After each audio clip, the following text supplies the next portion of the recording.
Okay guys, today we're really excited here. We got pretty much all the ceiling joists, almost all the ceiling joists in here for the it's 1950 square feet house. And one day we had about 7 guys, probably one guy cutting, one guy handing, and about 5 guys up on the roof. And we're now in the porch area. This was going to be like a pergola. We decided to make it in a porch.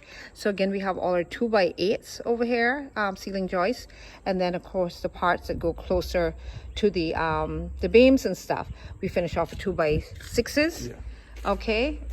Do you want to show them the beam we did at the end? Show them the beam we've done here, because we had a long span. We had a real long span. It was a big open area with the kitchen going into the master bedroom. So we had to span it with 2x12 with 3/4 plywood in between. Okay. Glued and nailed. So we created the beam here out of 2x12s.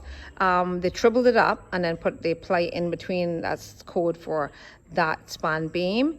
Okay, and then over here, all the we had a bunch, all the ceiling joists is 2x8s, yeah.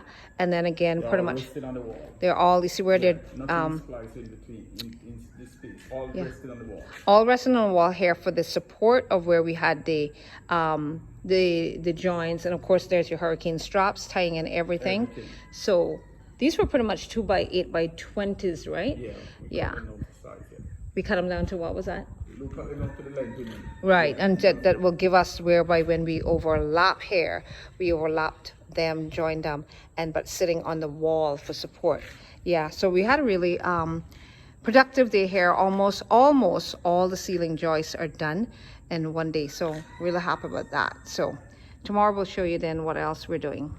Take care.